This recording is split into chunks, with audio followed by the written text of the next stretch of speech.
What is up, guys, and welcome back to another episode of my hot takes. I'm actually thinking that I might do two separate hot takes, one for AEW and one for the WWE, because I honestly don't like mixing them together. I don't know why, but I feel like having them separate is probably the better idea. But anyways, this is going to be still called the WWE hot takes, even though there's going to be some AEW in here because I still haven't, decided what I wanted to do. But we're going to get to the first hot take, which is the thumbnail of the video. And you guys are probably saying that I'm a Big E hater, but no, that is not the case whatsoever. But I did see a lot of people saying that Big E sucks. You can't take him seriously. He's been a bad champion. He's been underwhelming. Let me show you guys. I don't know right here. This guy, I don't know, said I literally can't take Big E serious. I don't know why. And then you have Michael York, who says that Big E still doesn't feel like a legit WWE champion. And even Elias Roy says that Big E is being overhyped, that he's carrying Raw, and I can't take him serious one bit. And honestly, guys, this kind of sucks to see all this happen because everybody wanted Big E to become the WWE champion one day. Everyone was ecstatic when he won the Money in the Bank and said that was a right decision. And now that he is finally the WWE champion, there are people that are hating on him. And there's a good amount of people. Like, I've not seen many people hate Bobby Lashley or Roman Reigns. This is something that's happening to Big E, I guess, because he has a more of a goofy personality, but that doesn't take away from the fact that the man is doing a great job as the WWE champion. I think he is the perfect face right now. And if you just take a look at his weekend, the man was at a football game for Fox. Then he went to the Wilder and Tyson Fury fight, and he even was a part of the introduction for that boxing fight. He is all over the place. He's taking his WWE championship, and he looks cool with it, and he's doing all his promotional work. I think he's a great champion. I think a lot of people are just, complaining just to complain. This is what we usually get. We get WWE fans who act fickle. They wanted Big E to win the title, and now they don't, and that's just how it is, unfortunately. My top 10 reels says that the WWE is actually gaining viewers that they lost in the last 2 years just slowly, and I disagree with this. I don't think they're attracting that audience back. I believe that the WWE is in fact gaining new viewers that aren't the same audience. I think it's more of a younger generation of kids who are now getting into the WWE because it's a little edgier now. It's a little cooler than what it was in the beginning of the PG era, and I think they're getting a lot new teenagers watching the program. That's just what I think. I don't think people are coming back who used to watch the Ruthless Aggression or the Attitude Era. No, they're definitely not coming back. Those people are definitely watching AEW, but these new guys coming back and the WWE ratings going up, those are new fans. Woomy Angel says that Edge versus Seth Rollins is the best feud of the year so far, and this is 100% correct. I think Edge and Seth Rollins have done a fantastic job at making their feud feel like an actual feud where two people hate each other. They've done a really good job. Their matches have been on fire. Seth Rollins versus Edge at MSG was amazing, and their match at SummerSlam was also amazing, and I cannot wait. I'm telling you, I can't wait until we get this Hell in a Cell match. It is going to be awesome.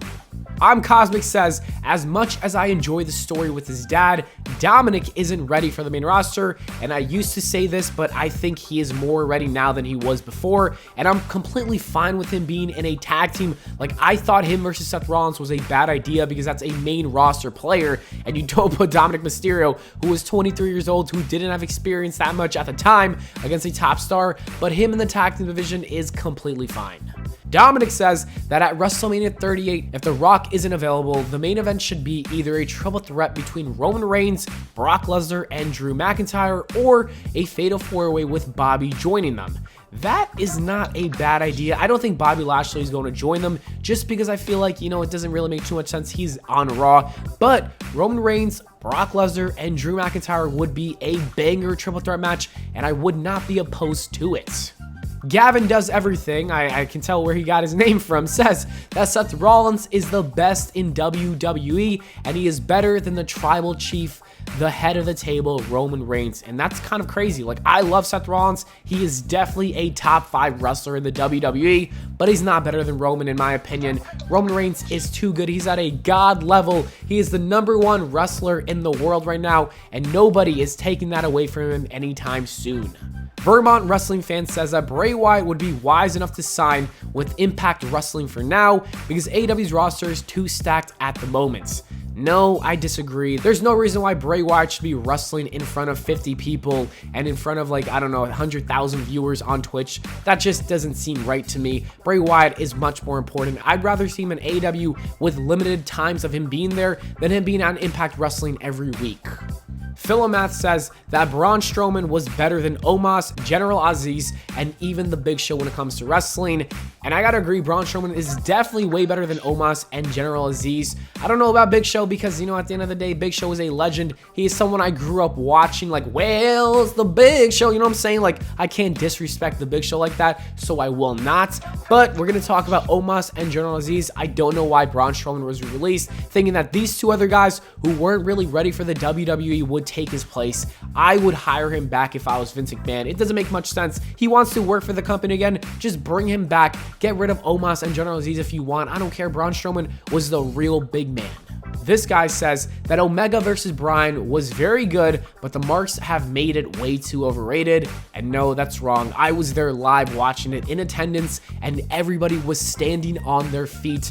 The fire in that building was insane. I've never been in that kind of atmosphere in so long. Like, I can't even remember the last time. Maybe the Raw after WrestleMania 29. That is the last time that a crowd was that electric for a show. And the fact that Omega and Bryan brought that back was really awesome. I'm telling you, we were watching it on our feet for 30 whole minutes. You don't get that too often in wrestling. Big Garf says that The Fiend was always just okay. And no, I disagree. I think The Fiend was always awesome. He did go on the decline a little bit in his last year with the whole Randy Orton and Alexa Bliss thing. I'm not going to lie, that was kind of ass. But besides that, The Fiend was a fire. Charisma says that LA Knight is the best promo in the WWE and should become a star on the main roster. The WWE made a mistake not drafting him last week. And yeah, I agree with you 100%. LA Knight has got all the tools to be such a superstar in the WWE, and he's so much better than so many other people on the roster. I would put him on Raw or SmackDown immediately, to be honest. Immediately, right now. IconKiller says that WWE should bring War Games to the main roster and have the Bloodline versus Hurt Business versus New Day at Survivor Series. And all I gotta say is yes, yes, yes, yes, please. Yes, please. Killacamp says that Hangman Adam Page has had the best long-term story in a long time, and you gotta get credit where it's due. AEW has done a fantastic job with Hangman Adam Page, and when he wins that World Championship, it is gonna be amazing to watch it. I can't wait.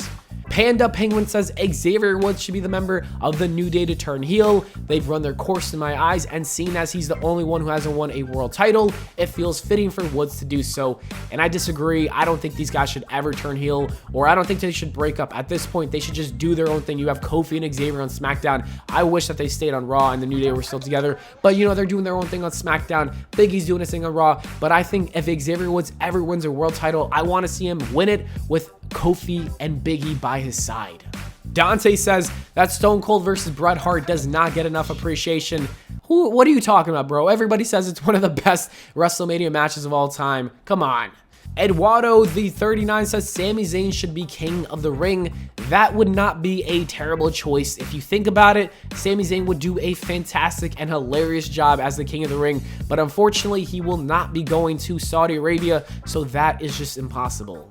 Morgan Crunch says Omos can be the next Andre the Giant, and there's no way. Andre the Giant is literally a legend, an icon. He is one of the GOATs of professional wrestling. He changed the game. He is someone that everyone knows. There's no way Omos can ever be the next Andre the Giant. It's just not possible. NH says that Crown Jewel this year is great. I'm talking about the card, not the location. And yes, Crown Jewel actually looks like a really good card, and it's probably due to the fact that the WWE isn't just using a bunch of old people like John Cena, Triple H, and whatnot to build the show. It's actually being built around the show that we're watching on a weekly basis with all the young superstars. So they've done a good job, I'm not gonna lie. That Random Jacob says Sammy Guevara should not have been the one to defeat Miro for the TNT title, and I disagree with you, Jacob, because honestly, it was a good choice. Sammy Guevara has been with the company for so long now, and this was just the right moment, in my opinion. And Colin18 says that they should end the brand split, and looking at the roster, I am not against this idea. I want to get more in depth into this later on in a different video, but the brand split ending might not be a bad thing. It might help the ratings if anything, and it might also make fans want to watch Raw and SmackDown. They just have to do it the right way. Like I said, I will talk about that later in a different video. Anyways, that is it for this Hot Takes episode. Thank you so much for watching. I hope y'all enjoyed. If you did, please make sure to leave a like and subscribe for more. And on the screen right now are some other videos that you should totally check out if you have some free time. I will see you all in the next video.